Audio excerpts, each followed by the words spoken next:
Hi, welcome to the Sifu Mimi Chan Show. Thanks for joining the conversation.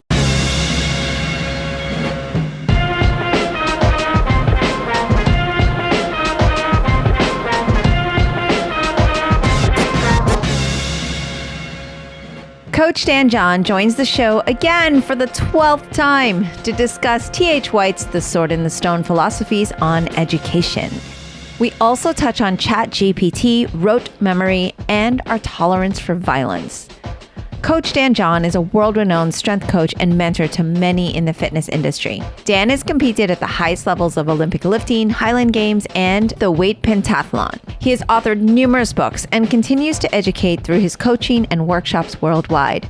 I am so grateful to call Dan my friend, and I love the opportunity to learn from him. I hope you enjoyed the episode. If you did, please share this podcast with others and rate it on your platform of choice. You can also take one extra step to show your love by donating to the show on my website or patreon.com/SifuMimiChan. Thank you so much for the support. For comments or suggestions, reach out on social media at SifuMimiChan. Now, on with the show. Hello, Dan. Nice to see you.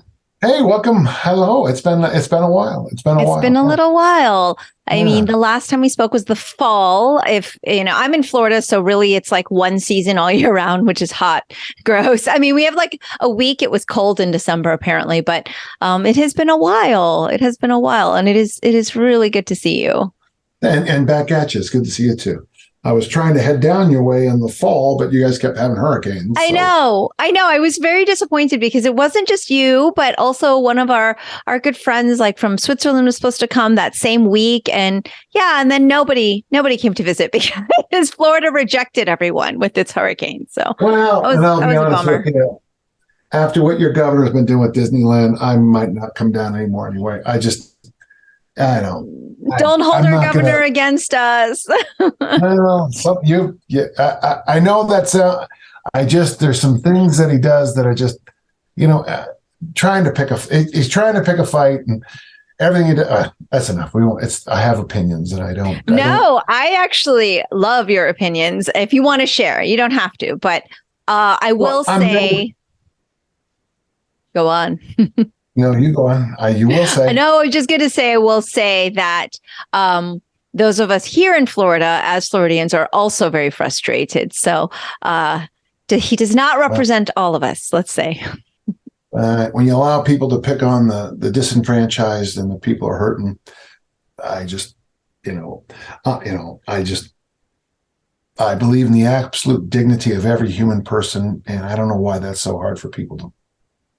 But that's what we'll move on. Let's talk. Let's get going. I actually wanted to hear about your detour, though, because I was so excited. You were going to come do beach things, right? Like you were going to do Florida, the nice parts of Florida, but then you went north.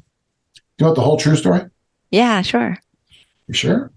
I'm always good with the truth. I can handle it, I think. The first night, we made the stop in Aurora, Colorado, and I sat down on the hotel bar because, some places when you travel, there's just not a lot of options. And hotel bars are usually pretty good, And the guy sat down next to me and he ordered a Guinness. And I thought, anytime someone orders a Guinness, that's always a good sign. Because it means you're not in Utah anymore, as it means. And the Louisville-Memphis game, I think, was on. I could be wrong about one of the teams. And we're talking for a few minutes. And he just kind of turned to me and goes, "You've been to the dark night of the soul." Now, the reason that's fascinating, that comes from St. John of the Cross, and that's always been the way. That's how I've been describing the last 4 years of my life. Since my brother Phil died unexpectedly, of course, my brother Phil died. My daughter got married the next weekend. I found out some terrible things. I divorced Tiffany. Lindsay had a very traumatic pregnancy. Leo was born, shouldn't have made it. He's doing fine. He's massive. He's fine. Tiffany died. Her mom died. And so the phrase I use is, "I'm going through the dark night of the soul." And he said that out of nowhere. And I went, okay, this is weird. And so he started telling me, he goes, "I apologize." Sure, okay, there's nothing to apologize for. It's kind of interesting. He goes, "I'm a psychic." And of course, my eyes rolled as, "Oh yeah, you're a psychic." And then he said something, two things that kind of changed the next couple of months. He says, okay, first he goes, I just can't get a reading from you. He goes, it's like you're trying to constantly lift the world or something about putting things over your head. I go, and of course, well, I'm a strength coach and a weightlifting. And he goes, that's it right there. Okay. And then he said two things. The first was, I have the feeling that your father's over on your left shoulder. Folks, I think it's all hooey when I'm telling you, except it all happened. It's all true. So your dad's on your left shoulder. My dad died a long, long time ago. And I just pieced together another bit of information. At my dad's funeral, we didn't know it yet, but we were pregnant with Lindsay. Mm. And I can't tell you all the news yet, but let's just say history repeated itself. Okay, we'll just stop there. And I said, okay, that's just weird. And there was he goes, there's something your dad wants you to do. I go, okay, I'm 65. My dad died 30, 40 years ago. Okay, whatever, yeah. And then he said the last thing. He goes, you always try to do the right thing, which is kind of a thing I do. And he goes, just keep doing the right thing. So, okay.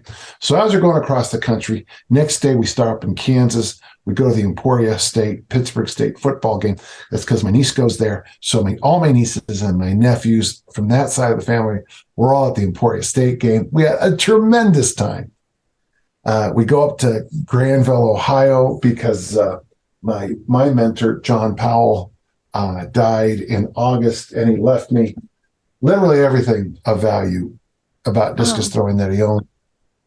And so we had a little ceremony at the old place we used to all throw in Ohio.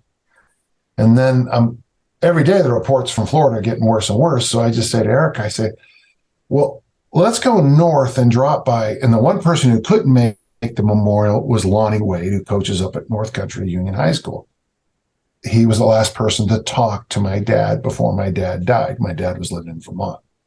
So we go up there, beautiful reunion. And then in the stands is my grandniece, my grandnephew, and their best friend. Their best friend's family owns a hotel in Island Pond, Vermont. In Island Pond, Vermont, there's a street called Pleasant Street. It's a street my dad died on. It's a street my grandmother died on. And it's where all my dad's family is buried. And there's at the end of the street, Pleasant Street turns into Arthur John Road. My name is Daniel Arthur John. I'm named after Arthur John. And then while I was there, I was able to kind of mend some fences with old friends and family. And after 2 months there, I realized that my dad was sending me to prepare myself, I think, to mend fences as appropriate and to prepare myself for this next wave of badness in my heart. And so my father, so the joke I had before I even put this all together is all I did, I just made a left turn and went to Vermont versus a right turn to go to Florida.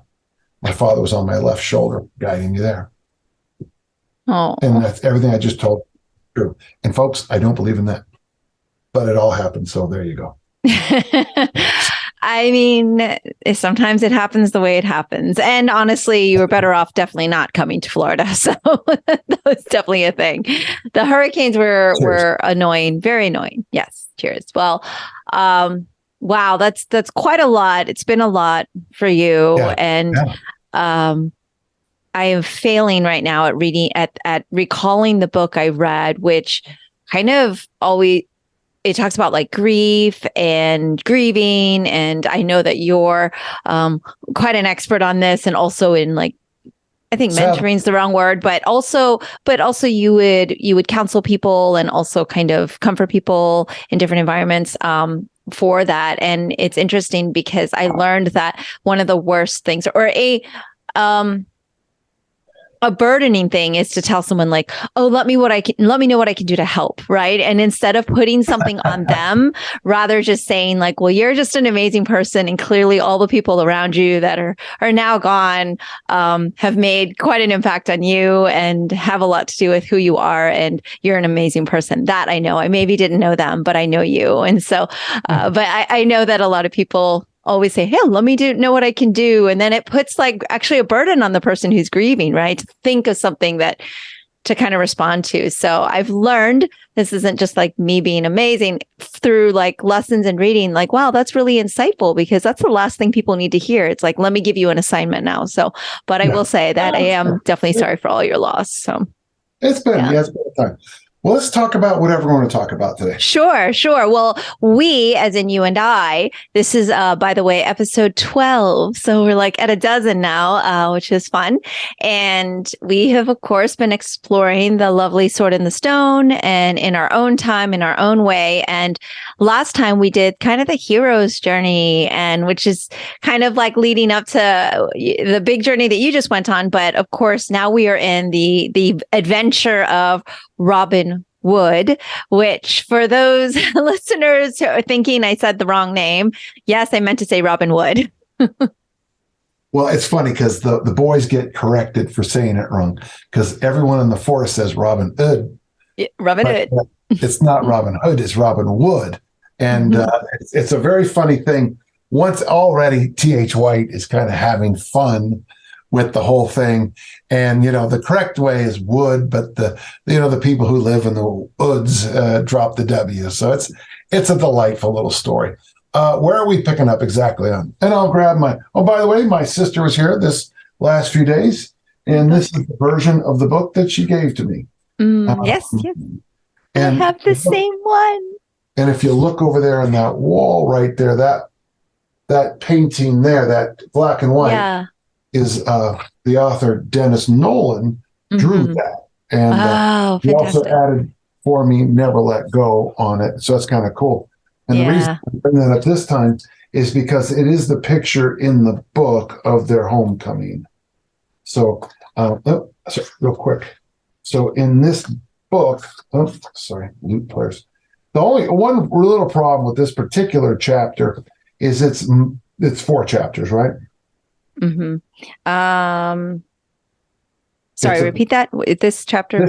This particular adventure is maybe. It's 4 chapters. Oh, that would be a you question. I believe it's. I don't have it as memorized, but I do know that you and I typically get through about half a chapter in a conversation, so I wouldn't really worry about jumping ahead. But I do have matching book behind me as well as on the iPads. So that picture there. Yeah. That's the drawing. That's the original. And then he later changed it a little bit. Lovely. Let's see. He flipped it and he dropped out he just basically flipped it, I guess, and cleaned it up a little bit. That's it. So I'm ready when you are. So. All right. So I was going to just straight up pick up from 10 and, where I actually love how the boys basically are saying it wrong. And then Robin Wood, and then how they said, where's the part? I thought all Robin Wood's men wore hose and jerkins of Lincoln green. That us do, replied Little John, in the winter like when us needs. Or with leather leggings that would work, but here by summer, 'tis more seasonable thus for the pickets who have naught to do save watch. And I'm like, oh my gosh. So, but what I kind of gathered for the fun part of that is the stereotyping of things, but also the practicality where Little John's like, well, obviously we only wear the leggings when it's cold or when we need them. And so I just thought that was fun. And also it puts us right into the dialect, right? Which is as a reader, you're kind of immediately in a new place just from seeing it on the page and then hearing it, right? And then saying it out loud was kind of horrendous just now, but if you remember now, in chapter 9, not much happens in chapter 9. Basically, Merlin gets frustrated because Wart wants Kay to have something to do. So the key to this next few chapters, this is Kay as the feature. He's the person, and this is his adventure. Right. Which is interesting because it's also the longest of the entire book. Now, another thing that's going to happen in this chapter, and if you have the right edition, and I'm saying the one you have is right, so there's going to be a lot of arrows that are like wasp arrows. They're going to have black, yellow, and black on the tips. we encountered this arrow a while ago when young Arthur Wart first found Merlin. Remember, he had to hide because someone was shooting at him. In this version, the 1938 version, the correct version, I think, we're going to meet the people who shot those arrows. Mm-hmm. And you're going to need an encyclopedia to follow all the characters. I feel that way often in this book, and it's delightful though. I used to get frustrated probably as a younger reader, and I was too impatient to look things up. But now that I'm on my, I don't know, however many reads I'm on, thanks to you, that I actually enjoy going back and then realizing what a bad memory I have, because I'm like, I looked that up last time and I still have to look it up again. I'm a terrible student. Well, the people they fight, the anthropomagi or something like that, they are an ancient thing that shows up in when people first traveled the world. You know, there'd be these little signs on the map, there be dragons or something like that. Or they were humans who had no heads, but their eyes were on their chest. Pan's Labyrinth, basically, if you've ever seen the movie, Pan's Labyrinth basically is what you're looking for. All those, you know, the one creature with the eyes in his hands, you know, that kind of thing, you know. So yeah, so let's get started. Let's make your comments. I'll make mine. Yeah. I'm up first. Oh my gosh. Okay. Well, the highlights that I have really that started kind of there with just loving how we jump right into the woods. And obviously, I love that we're meeting Maid Marian, because there's so much that's told through her character and interaction with Wart, and just, you know, it's also nice to see like the female presence coming into the chapter, into the book rather, finally. So I love that, that we get to meet her. Female. Yes. That's Wart's first pitter-pattering of his heart. Yes. And he says, this is the kind of woman I want to marry. Yeah. She's probably the best huntress of the group. She's also very pretty, but she's also a great teacher, by the way, in the motif, being teach. So I've always told friends of mine who want to be teachers, read The Sword and the Stone, because it's a study on teaching. Yeah. And in fact, in this chapter, I always use the rote, when I would teach rote memory, we're sliding to chapter 11, but there's a moment in chapter 11 where Robin gives out directions. And then there's a strange buzzing that goes around after Robin gives the directions. And I can't remember if Kay says to Wart or Wart says to Kay, shush, because his captains were repeating verbatim what Robin had just said. So in a time before literacy, the way you kept things in your head was rote memory.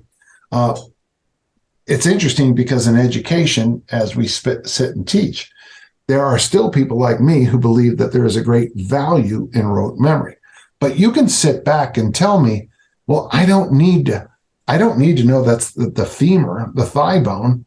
I can just look it up on my phone. And that's true, except an educated person kind of should just know that's the femur and move on.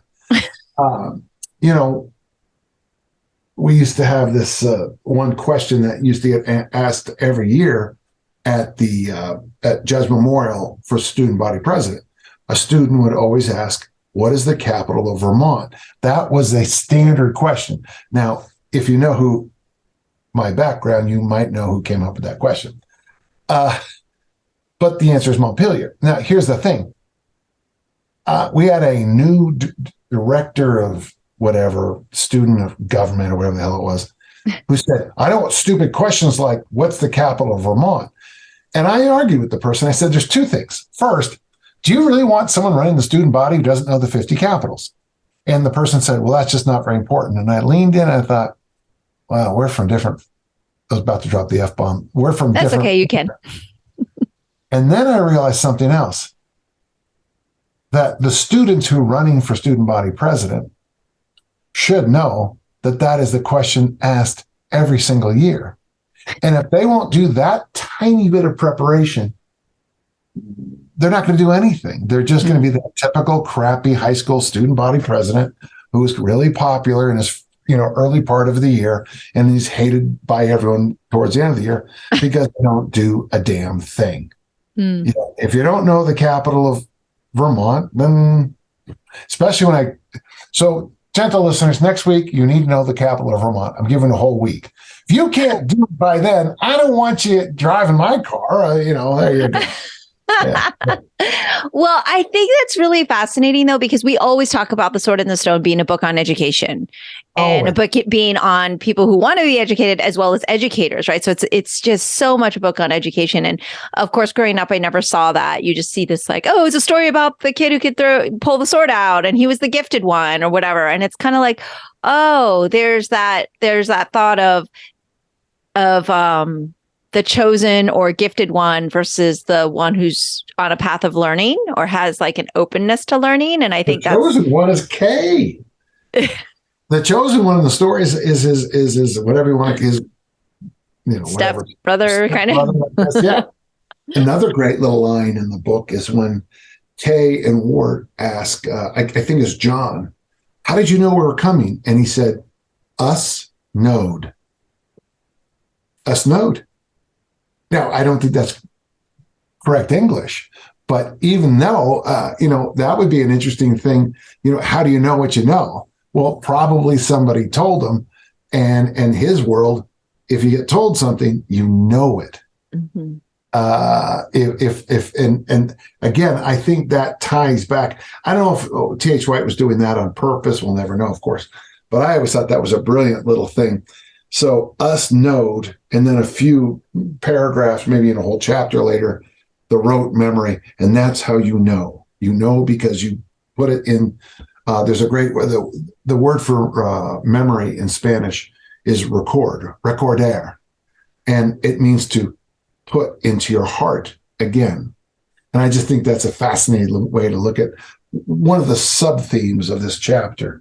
The other thing about this chapter is instantly so the boys are shooting arrows, okay? And there's no lute players. I guess they don't make a lot of noise when they let go of the string. They're well trained. But the second that happens, of course, John and Robin have to have a shooting contest. And so almost immediately in the story, that's pretty much where the story goes, isn't it? Is that? Yeah. Yeah. So then they do the, and then we start bringing up, well, then they go on the adventure together. Right. But on the thought of the arrows, one of the things that I had highlighted or actually just because you said something so profound just now, I don't want to just run right past it, but like kind of that, I find it fascinating because I find myself straddling I can just ask Siri or Alexa or whoever generation to I learned long division this way. And I see, both worlds and I can see the value in, that certain things we should memorize and know. And then certain things it's like utilize your technology kind of thing. But I feel like that process of learning it, even if you're going to ask technology for help, like just even have been through that, allows you to absorb anything better, right? And just like what you just shared, I guess this is called etymology, where like you have an understanding of what the word is meaning, how it's broken down. It does store longer term for you to share. Like this means that you're recording something into your heart. It makes it much more memorable and enjoyable also to learn, right? Rather than just be fed the answers, because then that doesn't really allow you, like you said, to learn. It just gives you the answers. Well, let's look at this. So when I did this project of writing the entire, for those who might be coming late, so my favorite book of all time is The Sword and the Stone. So I said, I'm going to read it and just make commentaries on it. So to do it, I had to retype. I retyped this entire book. Yes, you did. And then as I was retyping it, something would, and sometimes it was like, so you can tell when I didn't really find something very as good as other parts, because it'll be much longer sections. Yeah. The longer I wrote, the less interested I found it. And then I would look up the words, I would make comments. And I ended up, I can't remember, it's 250,000 or 1/8 of a million, but either way, it's a lot of words. It's a lot of words. This document that is a labor of love, but compare that to this new thing that's come out recently called chat bots, which I guess one of my friends who was in my group. So I started a course at Columbia College called Religion and Human Experience. And frankly, I had to get out of it because the amount of cheating that goes on in college. And he said, you thought cheating was bad then? With chat bots, they just talk into the thing and it prints out an answer. And very often it's in gobbledygook or gibberish, depending on what's side of the continent of gibberish you're on. And students aren't even attempting to cut and paste anymore. Yes. Now they're just, and here's the thing. I've said this sometimes, and I don't like it.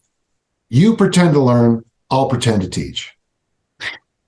And the second I said that out loud to myself, I got out of teaching the next day. Learning. So let me make sure they're clear. In the same way, I think that you have to have intensive weight training followed by long walks. I think you need to do rote memory, which is hard work. And the comma counts in rote memory, the exact language counts.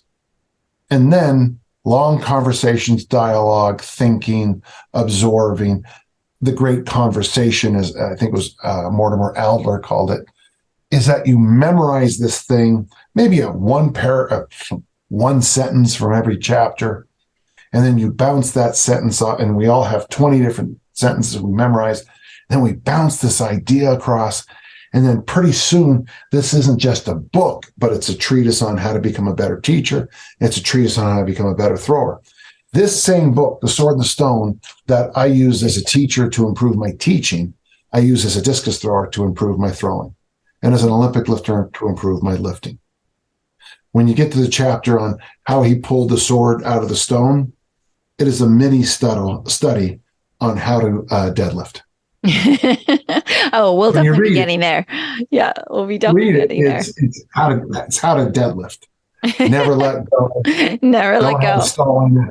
Don't have a stalling effort. Yeah. It's fantastic. Well, yeah. So the Chat GPT thing is really fascinating to me because I had, my student who's very tech, kind of is like, all right, I immediately asked, who is Sifumimi Chan? And it came up with a ton of things. Some of them correct, some of them not so correct, because all it does is really scours for information that's already out there, which some of it's correct, some of it's not correct. And so I feel like we're a long way off from relying or feeling like that's a reliable source.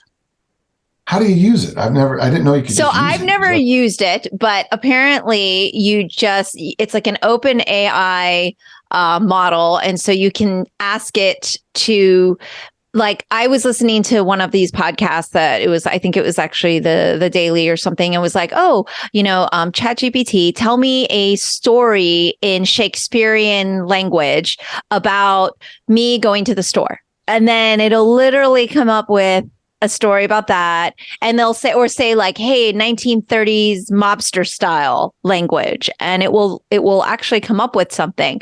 But it also can pull information. So if I said, who is Coach Dan John, it'll probably come up with, oh, he is a prolific author of da da da da da. Probably will say he loves Sword in the Stone and all these things, and it'll also probably pull maybe another Dan John, like it may, it basically will pull a bunch of things together. Italian clothing. So some things are going to be on and off. It's fascinating. But what I think is for humans like yourself and even myself, it's more of a confirmation that we are needed more than ever now, right? So like strength training and teaching and things that are like what we do with movement and breathing and things that require spirit and purpose, intent, right? Like the Cylons aren't coming quite yet. I'm sure that it's inevitable. I've been talking about this actually for the last few episodes because also there's the AI imagery, right? Where you can put a photo in and then it'll come up with an image in the style of Picasso in the style of Leonardo or something, and it can do these kind of crazy things. So, yeah, that's just amazing. You know, one of the things I kind of would like to make sure the readers know, we're on chapter 10, but we are in truly a mini story. Now, I've always thought that if you could only take one chapter, it'd be the story of being with the Merlins, being with the Hawks, okay? mm-hmm. Because that chapter sits alone by itself. But this is one of the more unusual chapters because sections, because in 9, as we discussed last time, it seems like a million years ago, it's the whole idea that, Wart and Kay get into a fight. Wart, even though got a black eye, still wants to help out. And then, of course, there's that whole thing. Merlin can't find his hat, and he yells, and all he wants is a damn nap. Okay, yeah, and lots of naps. In other words, get the hell, do whatever you want, get out. I'm going to take a nap, and then I'm going to take another nap, and then I'm going to take another nap. And in this chapter, we go down a road. We meet a few people. There's a meal, and then there's a discussion about what we're facing. In my book, it's 130, and you find out that not only do the bad guys have a whole bunch of Robin's people, and they've been assassinating Robin's people for a long time, but Dog Boy and Watts are also still there. Mm. Now, what's good about that is that long term, they obviously they're going to save both of them, but we go from a merry little adventure to literally life and death in just one chapter. So it's like, yay, we're going on a chapter. And of course, the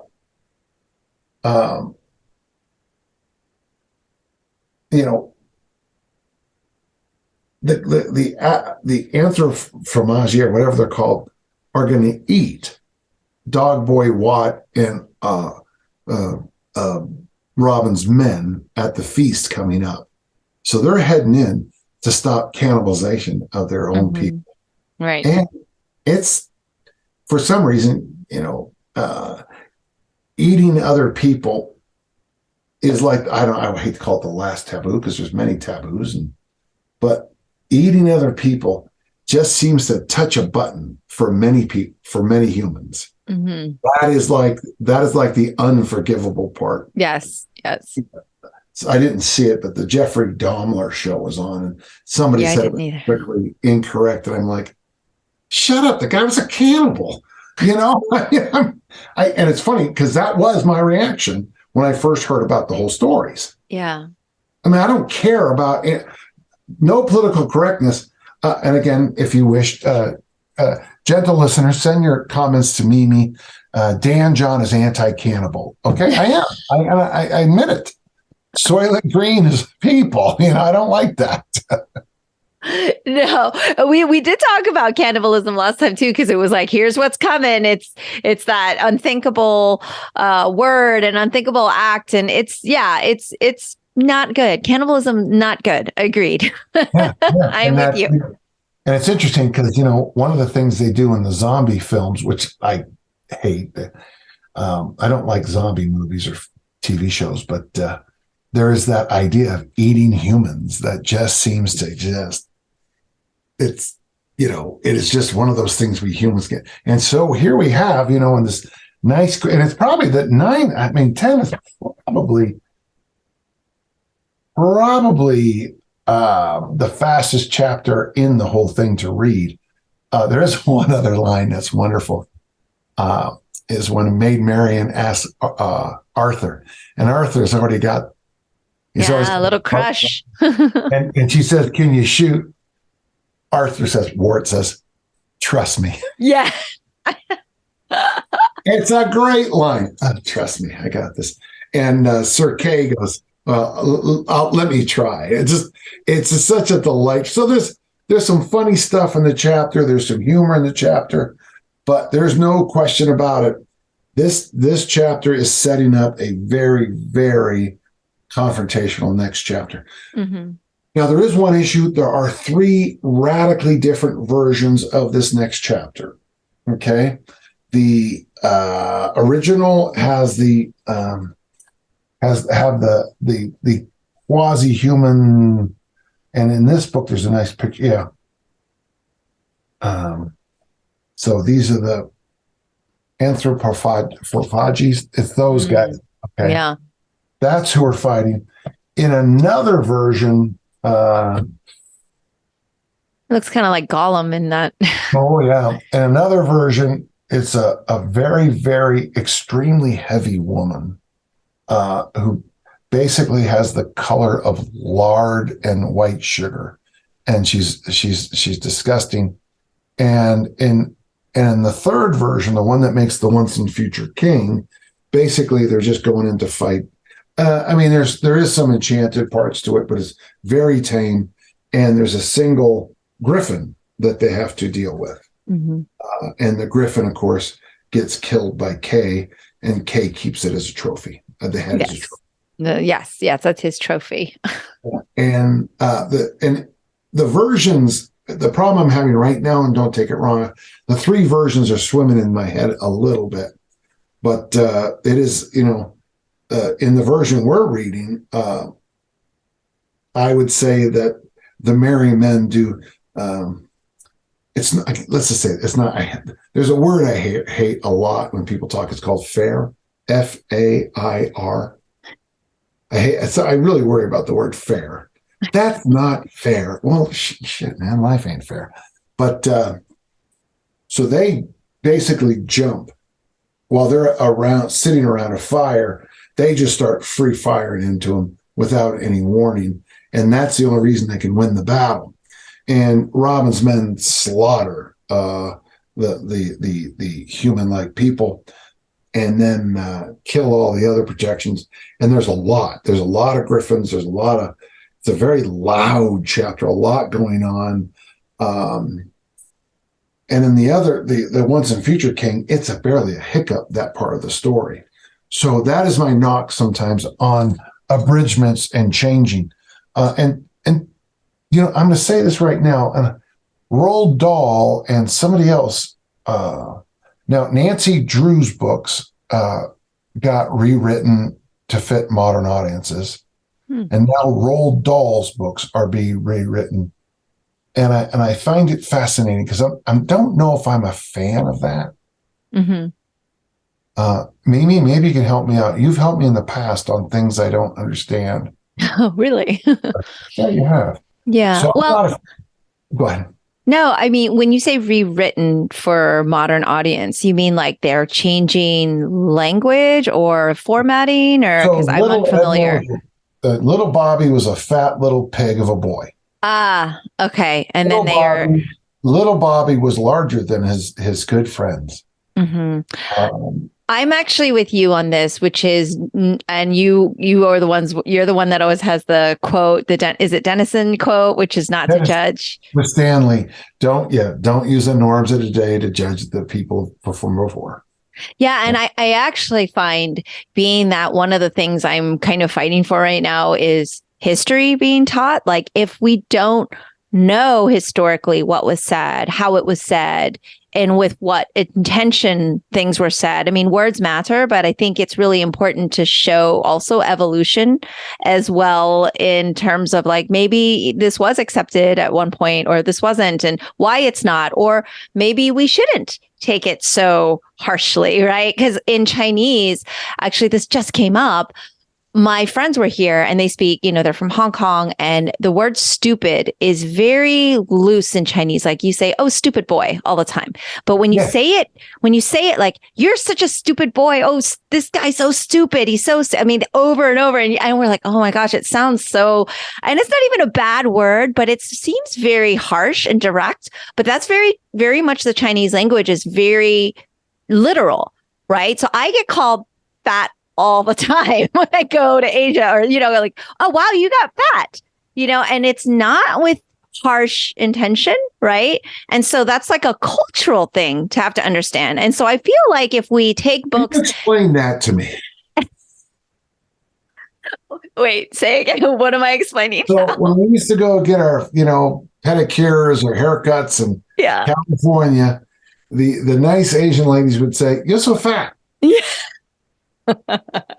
Somebody told me it was a compliment. I struggle with that. Yeah. Okay. So there's two things. One is they really just think anybody that's bigger than them is often fat. Like my dad thinks everyone's fat. He's 109 pounds, and he's like, wow, how could these people be so big? So in his mind, it's just like everyone's fat, even if they're like muscular, if they even look remotely bigger, fat is the word that is used. Secondly, and then my husband Oscar has a hard time believing, like, they love to also say, oh, it's good luck when we say you're fat, like the Buddha, blah, blah, blah, blah, blah. That's why it's a compliment. It means you're prosperous. It means you've eaten well. And I'm like, I don't know. It could also just mean they think you're fat. So I think it's not just a cultural thing. It's who is saying it to you and with what intention, which is most words, right? Not all words, because there are definitively some words that we all should kind of take and understand. Like there's a universal meaning, right? But there's definitely context, and I think is everything, and this is why I don't like to communicate by email or text for something that's important. I like to get on the phone. I like to get face to face. I like to have a conversation because my tone helps me. Whereas when I write, I think I can come across very assertive and direct and straight, and people think I'm being very rude, but I just don't want to write like 20 lines when I could just say it in one or two. I think you can appreciate that because you're pretty good on brevity in emails. Yeah. There's a movie, and I liked it a lot. Everywhere, All the Time, All at Once, or something like that. Everything, everywhere, all at once. Yeah. It's a fabulous movie. It's about to win, I think, the Oscars. They just won the SAG Awards last night. They're lining up. So it's. But there's a scene in there where the girl explains to her girlfriend, "It's my mother says those things because it means that I love you." And at the end of the movie, she says to the girlfriend, "Cut your hair." And the girlfriend goes, "Oh." Yes. Oh, yeah. And I thought that was a pretty fun little thing. There is a lot of quote unquote harshness though in a lot of our culture because it's very direct, and it's kind of the harsh teacher thing, right? And so that carries over to martial arts. Like if I don't criticize or tell you what you're doing wrong, then I don't care about you as a student. So if I'm not even trying to give you anything, that's worse, right? So like.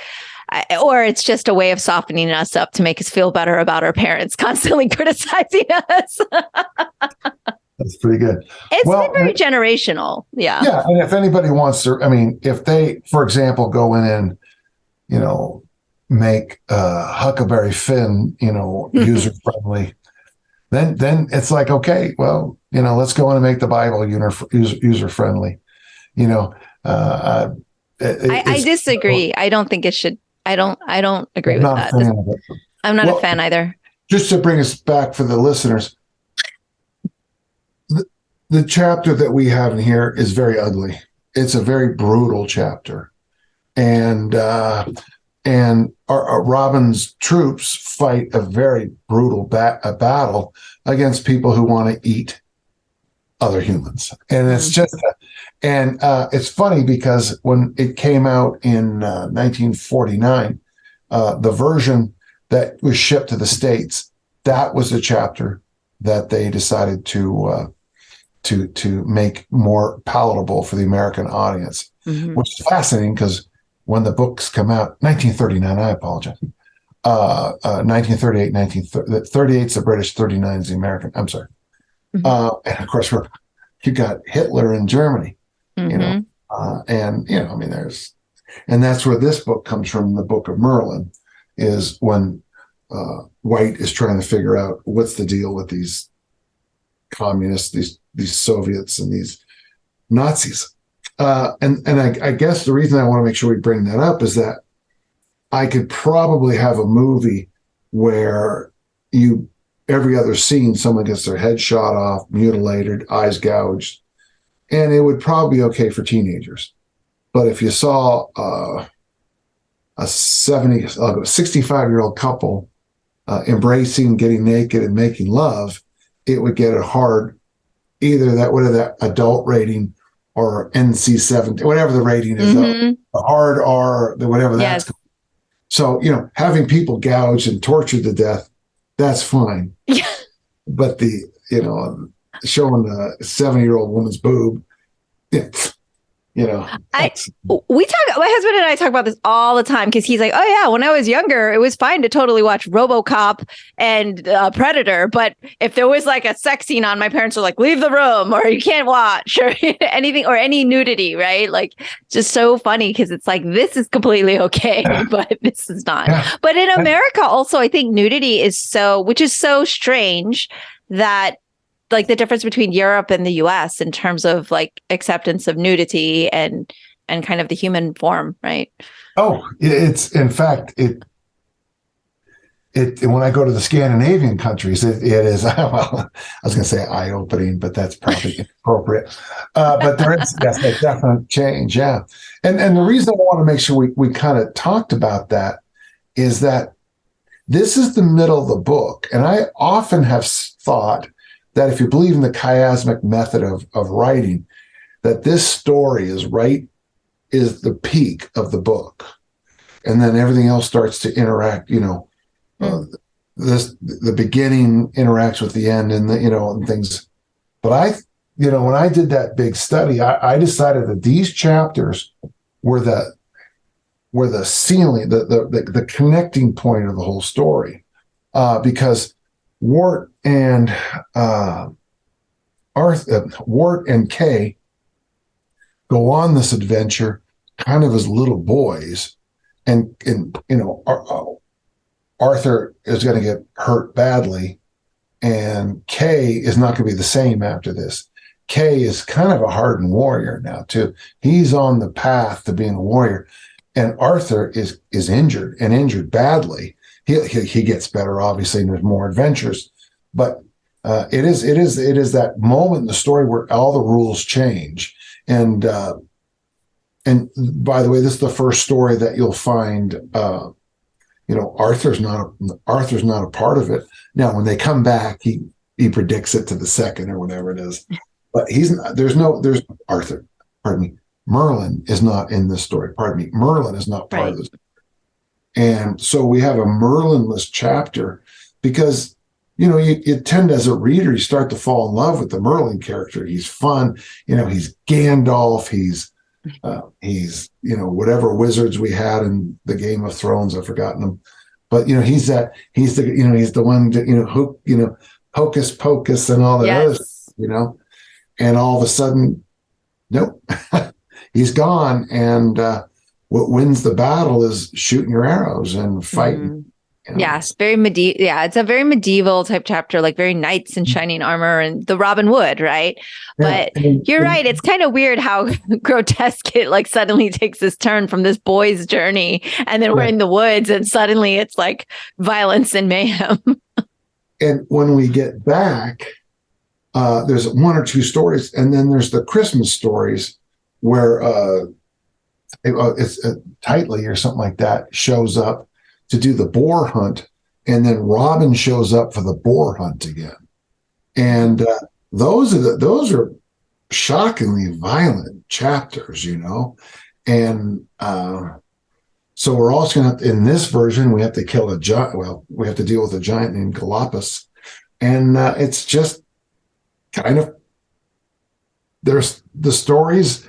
The stories are kind of brutal after this, Mm-hmm. Of course, Madam Mim's stories, depending on how you want to read it, can be pretty brutal, but not as gory, I guess. Yeah, he does kill her, Not in the Disney version. Right, not in the Disney version, right. But it's like kind of like beheading a thing is kind of, I guess, like that sticks with you and just like beheading, shot by arrows. Yes. It is and again, Arthur almost dies again, Mm-hmm. Yeah. I think also what's kind of fun in this little piece is obviously Marion and that, like what you said, where he's like, trust me. And he kind of goes on, but then they kind of go in and to bring us back into the leading up for the perfect deadlift lesson. It's like how I love when White describes things as if, well, obviously you would hold, pull back a proper archer pulls back the string with his first 2 or 3 fingers and lets the arrow follow it. Like he always writes as if, well, of course, reader, you should know that, here's this fact about this, like I would know anything about archery, And so he's like, most boys who have not been taught are inclined to catch hold of the knock of the arrow when they draw, and so he's like basically kind of telling them, making fun of how they do it, but also as everybody, he just states things so matter of factly, like everyone should know, like this is how it's done. And also later on, like a page later, if you've ever attempted to lift 100 weight upwards from the ground with all your stature to help you, you will be able to appreciate the steady force which the 2 greatest English archers were able to exert, not upwards, but horizontally. So I know, like, from your training perspective, like reading things like this is like, yes, you get like some joy snacks. It's a new thing that I've learned about joy snacks.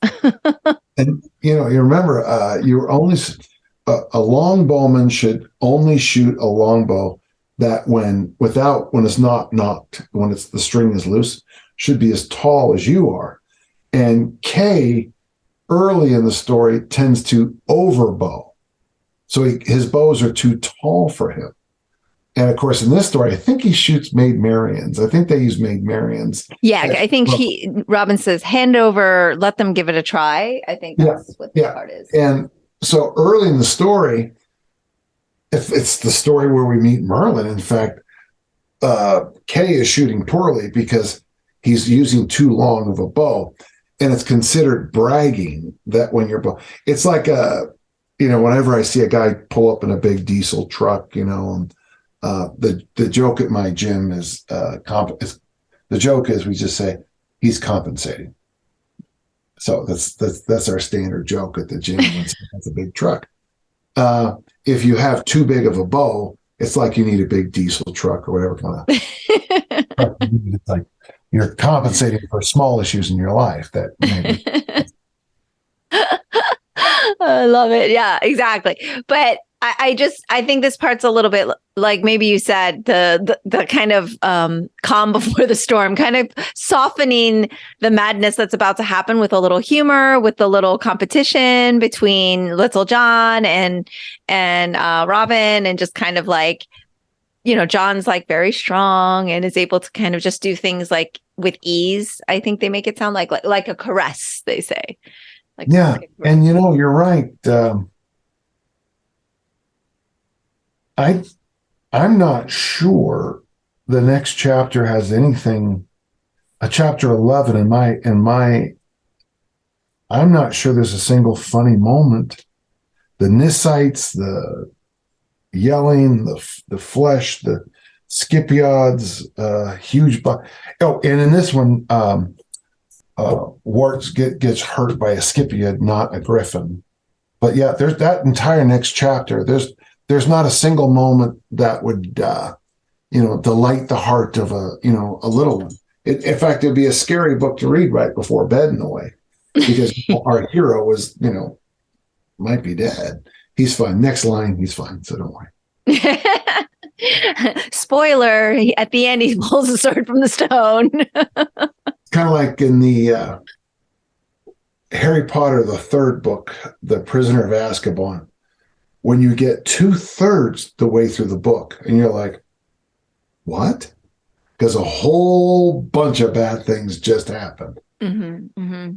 And it's like, and then is it a spoiler alert to talk about Harry Potter? No, I think it's fine now. Well, so let's see. But if you haven't and you want to still listen or read, listeners, you can pause here.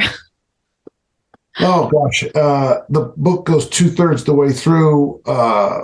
Sirius Black is in deep trouble.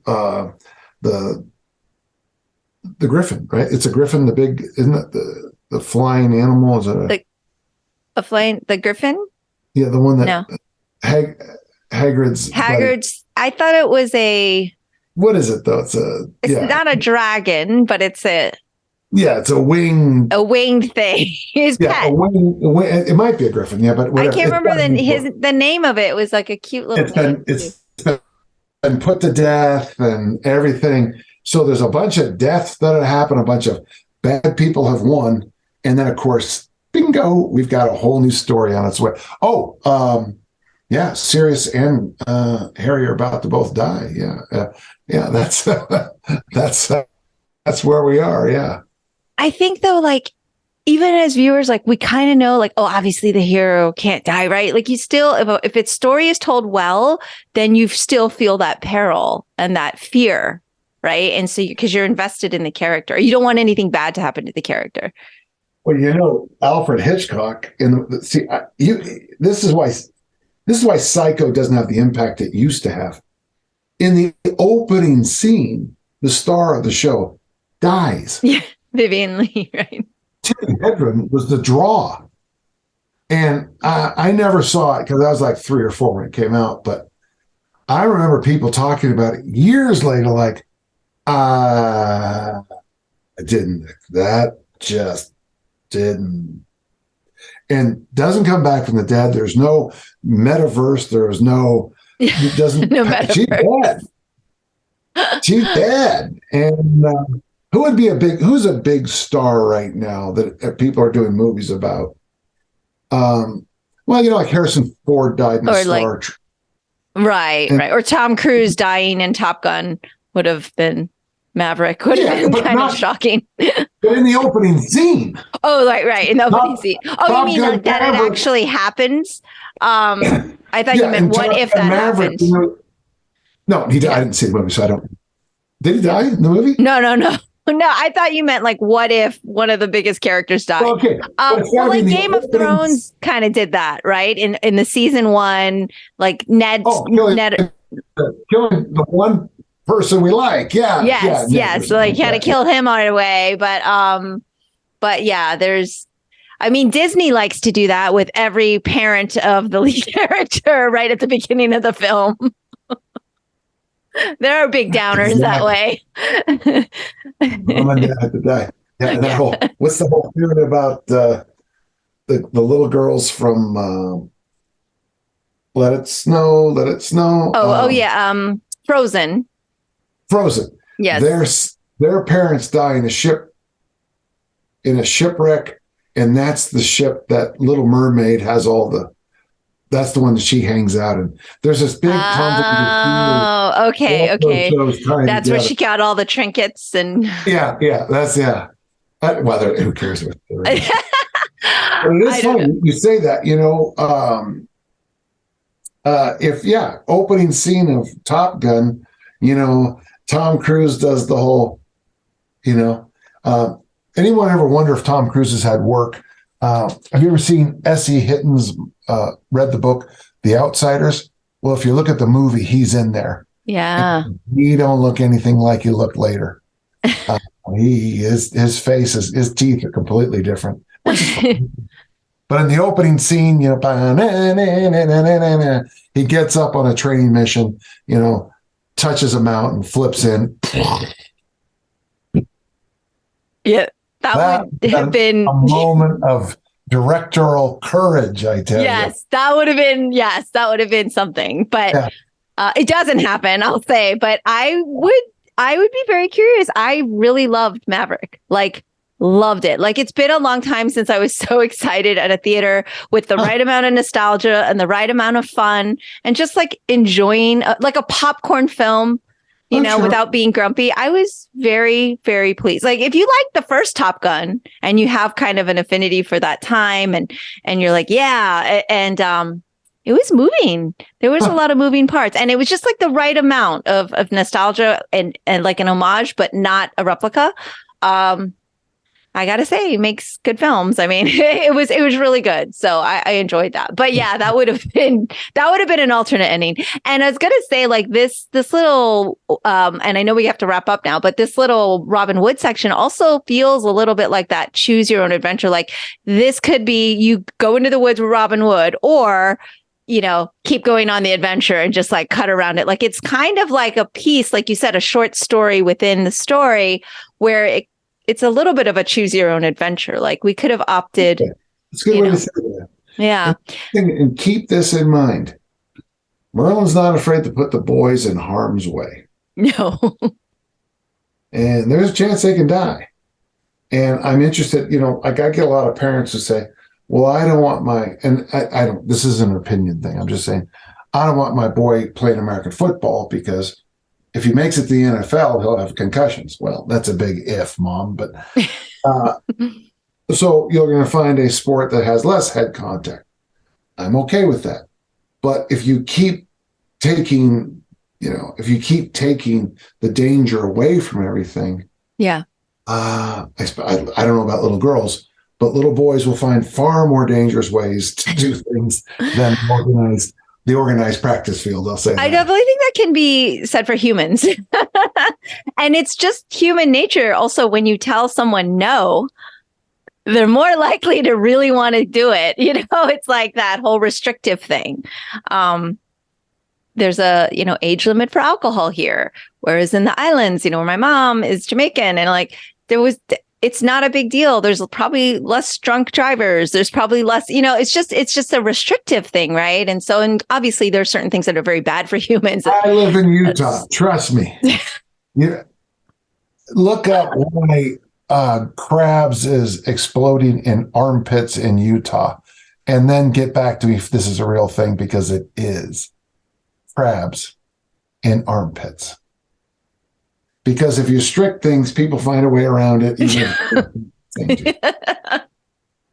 Yeah, but of course within reason, right? Like we do want to keep our kids safe, but I feel like you as a coach, I'm sure get a lot of it where parents think that they have to just isolate them. And I'm like, well, then just keep them home at this point. Like, why bother even bring them out on the field or bring them out into society? Like, you have to let them get dirty and get immunity and it's just hard. Yeah, it's hard though. I mean, I'm not an actual biological parent to people, so I can't really speak, but I really feel from an educator standpoint that you got to get out there and get dirty and just, play in the dirt, be outside, wash your hands when it's time to eat, but we can't protect them every moment of the day. No, you can't. And you shouldn't even try. Yeah. So did we do a good job with this chapter? It doesn't really matter if we did a quote unquote good job. I think what's good is that we got to converse. So that's good. Yeah. I think we did because this chapter really was the comedy. It was also the setup for the adventure, but we talked a little bit about the training sequence and that we got to meet Marion. So we covered 10. I think we're probably ready to get to 11 next time. So we made it through a chapter, which is pretty good, but I'll kind of look through the notes to make sure. But it's always so lovely to see you. I miss you so much. Me too. I got to bounce. I've got, me too. All work and no play makes, or whatever it is. Okay. Stay in touch. Okay. And I'm always here for you. All right. Thank you. That's all for today's episode. Thanks for listening to the Sifu Mimi Chan Show. Please subscribe and rate my podcast on your platform of choice and leave a review. You can become a patron of the show at patreon.com/SifuMimiChan to help keep this podcast going. Follow me and interact on social media at Sifu Mimi Chan on Instagram, Twitter, or Facebook.